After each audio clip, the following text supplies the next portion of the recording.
Pessoal, tudo bem? Voltamos aqui para o nosso terceiro vídeo e hoje nós vamos conhecer o final dessa linda história que eu já conheço, mas vocês não, né? Da Elisângela, e a gente quer que ela conte para nós aí como que ela saiu dessa vida, da prostituição, de tudo que ela viveu e está hoje, né? Hoje ela é casada, tem até netinhas, né? E ela vai contar um pouco para nós, mesmo que espere, pegue o seu café, sente aí. E agora vamos tentar de novo, gente, vamos lá. Inscreva-se no canal, aperte o sininho para notificação e curta esse vídeo. Gente, consegui? Não sei. Faz tudo isso aí, gente, você sabe que tem que fazer. Isso aí, faz esse negócio aí, porque o que a gente quer mesmo é ouvir a história dessa mulher de Deus, tá bom? Pessoal, siga lá no canal também, no Instagram. Como a gente disse, o projeto Toca Deus, a gente tem camisetas, a gente tem vídeo saindo toda segunda e quinta-feira, vídeo novo para você assistir. O nosso tema é prostituição, tráfico humano, depoimentos. Nós queremos que você entenda o que acontece nesse meio, para quebrar a religiosidade, conceitos, preconceitos que existem dentro de você. Não importa a placa da sua igreja, não importa a tua crença ou como que você vive, mas que você ame essas pessoas como elas têm que ser amadas e restauradas, ok? Bonitona, conte para nós então como você saiu, né, de plebeia a princesa, tudo isso daí, né? Conto de fada existe? Existe, não é? Existe. A nossa pergunta para essa live não, né? Para esse YouTube. Conto de fada existe? Existe. Conta aí para nós. Existe. Então você já, depois dessa overdose, depois que você passou por todas essas coisas, se você não conhece a história dela, assiste aí, ó, o número 1, número 2 desses vídeos, que é uma história maravilhosa do que Deus fez na vida dessa mulher. Sim. Então, respondendo a sua pergunta, conto de fadas existe. Existe. E eu fiquei lá, né, Mara, morando lá por quase 7 anos. O pessoal aí, eles, como você disse, assistem o vídeo 1, 2, né, para entender esse meu conto de fadas. E nesse período que eu morei ali, eu conheci uma pessoa, logo quando eu cheguei, né, na boate aos 13 anos de idade. Foi um cliente, fizemos um programa, ele pagou o programa, foi embora, foi uma vez só, uma única vez, nunca mais eu vi a pessoa na minha vida, sumiu, desapareceu. Era mais uma pessoa que passava. Passava, entrou, gostou, como diz, é essa aqui que eu quero, tal, ficou e foi embora. Só que eu falo sempre que a gente não entende os propósitos de Deus na nossa vida, né? A gente nunca vai entender. Eu falo hoje que eu nunca vou entender o que Deus, eu só sei que Ele fez da forma, né, que Ele achou que deveria ser feito. E nesse passar esses 7 anos, essa mesma pessoa voltou, né, na boate. Eu já estava com a vida toda destruída, como todos vocês vão ver, né, assistir o que eu disse. E na verdade, é ele que me reconheceu. Porque eu não em meio a tantos, vamos dizer, centenas, né, de homens, eu não ia lembrar especificamente de um. Você tem uma ideia, você imagina, assim, quantos clientes você atendeu? Você tem uma ideia, assim, quantas pessoas você se envolveu? Não tenho, Mara. Não tenho. Porque chegava, como eu disse para você, até 20 por noite. Então, assim, depois foi caindo, depois foi 4, 5, 2, tinha dia que não tinha nenhum. Mas foram, assim, quase 7 anos. Então, foram muitos, né? Foram muitos. E aí, ele me reconheceu, porque eu já estava totalmente diferente do que eu era aos 13 anos de idade, né? E ele falou para mim, quando ele falou comigo assim, porque ninguém me chamava de Elisângela, as pessoas me chamavam de Lisa, né? Você é Lisa? Eu falei, Lisa? E a gente já tem aquele medo, como que você vai se apresentar para uma pessoa que já chega perguntando se eu era. Então, assim, muita coisa aconteceu, a gente brigava muito na rua, fazia muita coisa, então a gente já ficava com medo de falar que a gente era aquela pessoa. Sim. E eu falei pra ele, não, que Lisa, tal, eu não sou. E ele falou, não, mas você tá diferente, mas você é aquela menina, tal. E uma coisa que ele falou comigo, eu vou te lembrar uma coisa, um fato que aconteceu naquele dia que você vai saber quem sou eu. E naquele dia específico desse programa, nós ficamos juntos uma vez, porém nós não ficamos na boate. Tem uma coisa de pagar para sair. Né? Ele pagou para que eu saísse daquela casa e a gente foi para um motel. E no caminho desse valor a mais. Um valor a mais. Se para ficar é 100, para sair é 200, tipo isso. E ele falou comigo, e no caminho que a gente estava indo para esse motel, nós encontramos com algumas pessoas que me conheciam, né? Que era também do meio de trabalho. E a pessoa me perguntou quem que era aquele homem. E eu lembro que eu respondi assim para ela, é meu namorado. E aí ele olhou para mim e confirmou que era meu namorado. E ficou naquela brincadeira. E a gente foi para um motel, passamos a noite e tal, foi embora. E como eu disse para você, nunca mais a gente se viu, nunca mais. E aí ele trouxe a minha memória para me lembrar sobre esse fato. E aí eu lembrei quem era ele. Aí eu falei, tá, lembro quem é você, sim, gente, tal. Agora é hora de você pegar a pipoca, se inscrever no canal, dar o seu likezinho aí, agora, pega a pipoca, que agora a gente vai querer saber. Agora! É agora, ponto de fala, gente. Ela vai, é agora, o que aconteceu? E aí eu falei pra ele, não sou eu mesma. Aí eu confirmei que era eu, tal.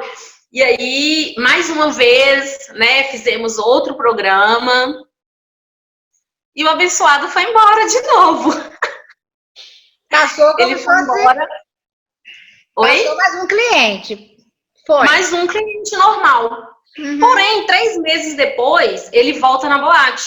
Era uma coisa tão recente que eu tinha lembrado quem era ele. 3 meses. De 7 anos para 3 meses, eu sabia quem era ele. 3 meses depois do segundo programa, ele voltou e falou para mim o seguinte: eu vim te pedir em namoro. Uau! Gente, só que a minha reação não foi essa sua. A minha reação não foi essa. Aí eu falei para ele assim, me pedir em namoro. Aí que eu falo, mais uma vez, que nós mesmas, eu mesma tinha preconceito de mim mesma, como as outras meninas também devem ter preconceito de si mesmas.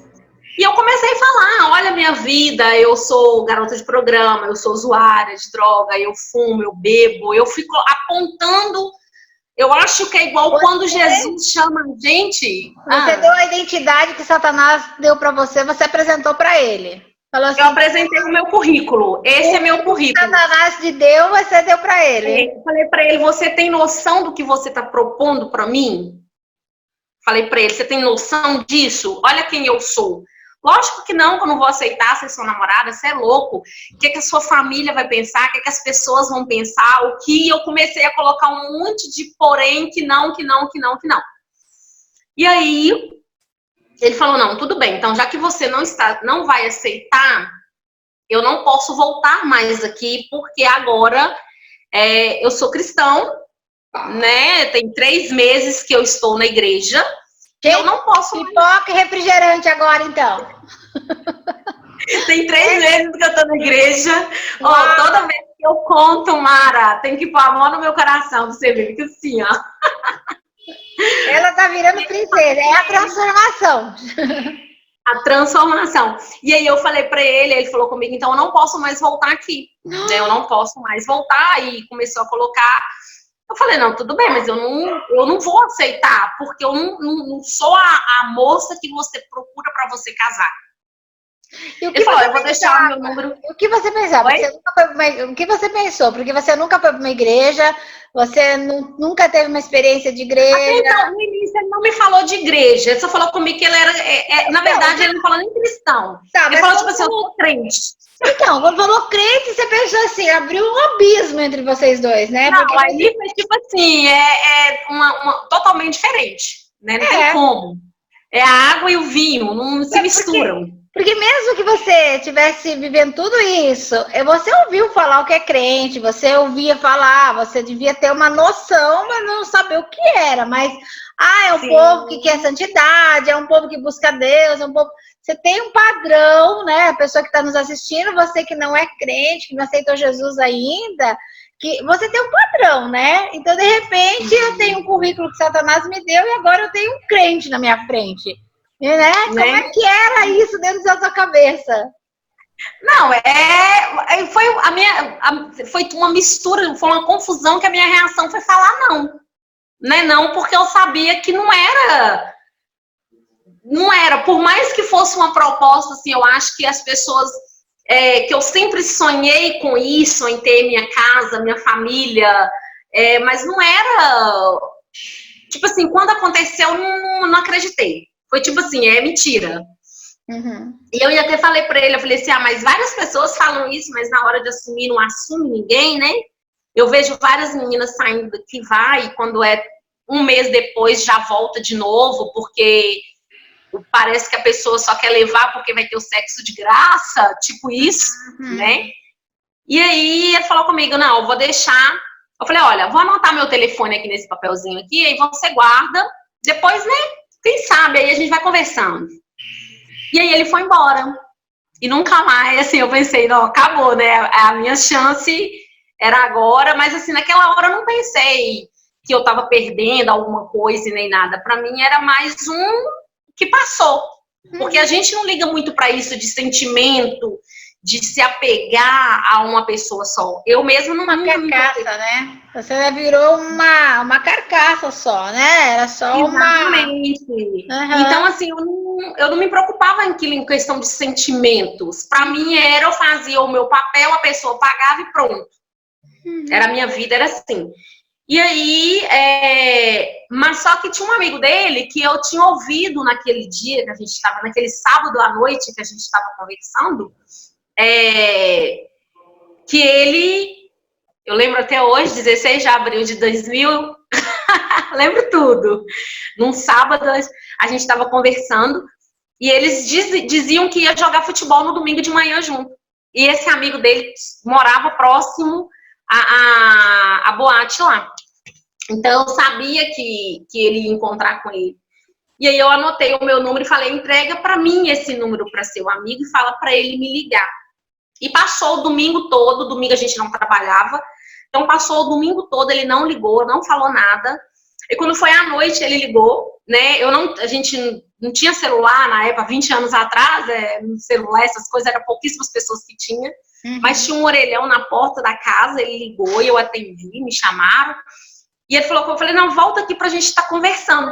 Gente, o que você falou agora, os mais novos nem vai saber o que era dar o número do orelhão e ficar esperando a frente do orelhão, gente, pra pessoa ligar. Tipo, o orelhão vai tocar e eu vou atender. É algo assim, nem tem orelhão hoje. Não, é verdade, é verdade. Eita, e aí ele me ligou, eu falei, ele me ligou, eu falei, volta, eram umas 7 horas da noite, eu falei, vem aqui pra gente conversar, tá, sobre aquilo que você me falou. Eu acho que no domingo, como eu tava sóbria, sem álcool, sem usar drogas, no domingo durante o dia, que era o nosso dia de descanso, eu acho que eu fiquei pensando naquilo. Eu falei, será, né, será que ele tava falando a verdade? Como é que vai ser? E aí ele resolveu, e como eu tava de folga no domingo, ele foi, né, na boate, não abria aquele dia pra gente estar conversando. Aí ele falou comigo, olha, o que eu falei pra você ontem é sério, né, eu quero namorar com você. Aí eu começo a falar desde aquele dia, tinha 13 anos, e começou a lembrar da história toda. Ele falou assim, então tem 3 meses que eu tô na igreja, e ele não sabia que era o Espírito Santo falar com ele. Ele falava assim, tem uma voz que me fala o tempo inteiro que era para mim vir aqui, que era para mim te procurar. E, uau, inclusive, esse amigo dele, que ele conversava muito com ele, né, ele falava com o amigo dele, falava assim, e esse amigo dele era presbítero, já era presbítero de igreja, falava com ele, você é louco, da onde que você vai pegar uma menina dessa para ser sua esposa, como é que vai ser sua vida, ela não vai te respeitar, ela não vai fazer, como diz, a pessoa não concordava, né, que preconceitos religiosos, né? A gente vai, o presbítero ia no domingo, vamos orar para salvar as nações, nações. Isso. Aí, tá, mas aquela lá, a prostituta, não vai dar certo. Não. E aí ele falou comigo que o Espírito Santo falava com ele o tempo todo, uma voz falava com ele o tempo todo, que era para ele ir lá, para ele me tirar de lá, que ele ia fazer grandes coisas na nossa vida, aquela coisa toda. E eu aí, numa noite, ele me convidou, eu falei, então vamos fazer o seguinte, eu vou lá nessa igreja sua e vamos ver o que dá. Mas eu não tô te prometendo nada, não tô falando que vou namorar com você, não tô falando nada disso. E aí, uma quarta-feira, a gente foi no culto, né, e tinha um irmão pregando, e ele pregou sobre aquela passagem de João 4, né, que fala que aquele que beber da fonte da água da vida nunca mais terá sede. Sim. E a pregação era toda pra mim, né? Era assim, que a mulher na beira do poço, né, que pedia água, e Jesus pegou para que soubesse quem, né, pedia água, daria a água da vida, aquela coisa toda, e nós sabemos que essa mulher na passagem bíblica, ela era uma prostituta, porque ela tinha 5 maridos e não tinha nenhum, e aquela coisa toda. E aí, mesmo eu leiga, sem entender nada de Bíblia, de nada, eu na minha mente, eu entendi que ele tinha contado a minha história para aquele pastor, para aquele irmão, não lembro quem era. E aquela pessoa estava falando a minha vida. Ai! E aí, teve o apelo, teve a pregação, teve o apelo e tal. Aí, mas assim, naquele momento eu levantei a minha mão, aceitei Jesus, mas assim, eu entendo hoje que foi pelo emocionalismo, por né? A proposta de um relacionamento, de um namoro, até mesmo de um casamento e tal, era conveniente para mim aquilo. Mas sabe o que acontece naquela quarta-feira? No outro dia, ele falou comigo, não, a proposta que eu fiz para você é séria, não é porque eu não quero, eu quero mesmo e tal. Eu falava, e eu tentava falar com ele, não, mostrar para ele a minha realidade. Só que Deus não via aquela minha realidade, né? Deus via outra realidade para minha vida. E aí, até que enfim, eu aceitei, né, namorar com ele. E depois desse namoro, eu ainda fiquei 6 meses morando, né, na boate. Mas aí eu não fiquei mais como garota de programa durante E aí você ia pro culto? Eu ia pro culto, todos os dias de culto. Agora os religiosos não vão curtir mais, não vão mais inscrever no meu canal, resumindo, eu morava no programa, ia pro culto 6 meses. 6 meses. Então, assim, foi um processo na minha vida.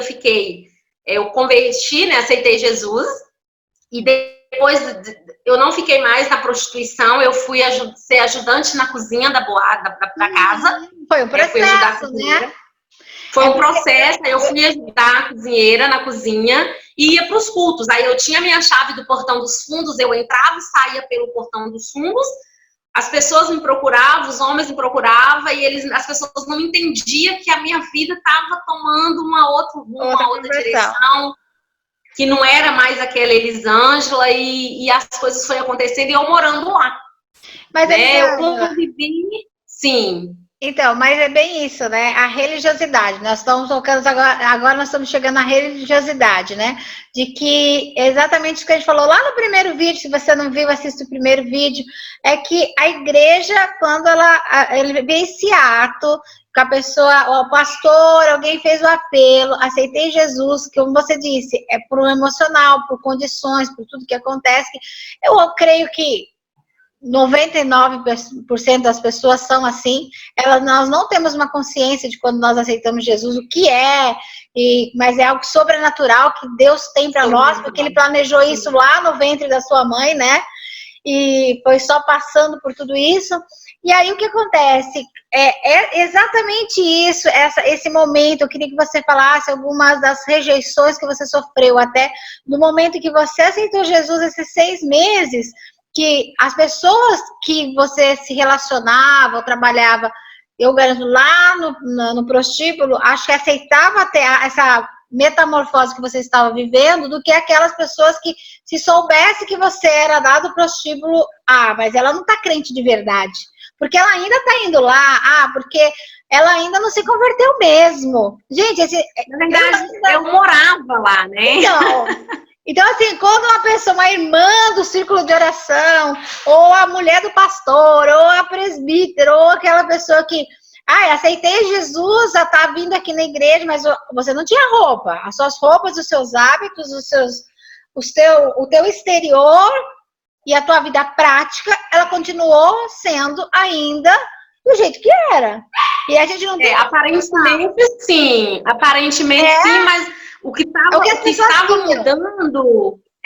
estava mudando era o meu coração. Sim, mas o que as pessoas viam, né? Eu acho que lá no prostíbulo eles percebiam melhor do que as pessoas da igreja. Esse parâmetro que eu quero fazer contigo. Eu tive uma pessoa, Deus preparou para mim uma pessoa dentro da igreja, né? Uma pessoa assim que hoje eu amo de paixão, né? Que é a pastora Ivone. Então, assim, ela me abraçou de todas as formas. De todas as formas. Foi a única pessoa que eu tive, assim, quando eu me converti. Né? Em questão de me dar roupas, porque eu não tinha, de me ensinar as coisas. Eu chegava na igreja, ela tinha aquele cuidado comigo, né? De colocar onde eu ia sentar, ou me cumprimentar quando chegava, me cumprimentar quando saía, porque os demais não eram assim. Foi igual eu te falei, as pessoas não estão preparadas para receber. Exato. E é isso que nós queremos E é isso que a gente quer mudar dentro de nós, né? A gente tem que... Eu nunca me considerei uma pessoa religiosa, nunca me considerei uma pessoa... Mas, assim, o que eu vivi, por exemplo, eu vejo e vivo nos prostíbulos, ou na rua, ou com essa realidade, por exemplo, Pattaya, você faz o estudo bíblico com elas e daqui a pouco elas estão lá trabalhando. É uma coisa. Exatamente.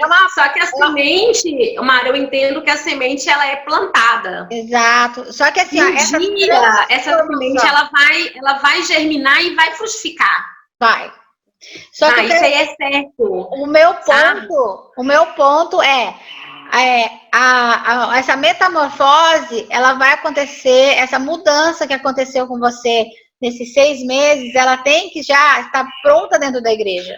E quando eu falo igreja, queridos, eu não estou determinando uma placa, eu não estou dizendo tradicionais, eu não estou dizendo pentecostais, não, eu estou dizendo o corpo de Cristo no geral, eu estou generalizando desde o católico até o irmãozinho pentecostal. Eu estou colocando todos aqueles que aceitou o Senhor Jesus como Senhor e Salvador. A nossa, parece que junto com isso, com essa entrega dos nossos pecados na nossa vida, a gente, junto com ela, vem uma bagagem do tipo, as regrinhas que a gente não vai aceitar. Então, é isso que nós estamos discutindo aqui, que precisa cair. Então, ela está dizendo, né, Elisângela está falando assim, o que ela viveu quando ela aceitou e quando o que ela viveu nesse meio tempo, né? Você buscava Deus, você começou a ouvir a voz do Espírito, você começou a ter uma reação normal de qualquer pessoa que tivesse acabado de aceitar Jesus, de acabado. É normal, só que a igreja, o clero, todos colocamos de uma outra forma, né? É nesse sentido. E assim é com tatuagem, assim é com cabelo, você tem um cabelo mais diferentinho, assim é com tudo, como você disse, né? No segundo vídeo, ela disse lá, assista o segundo vídeo, quando ela vai para uma igreja, se a pastora pedir para ir diferente.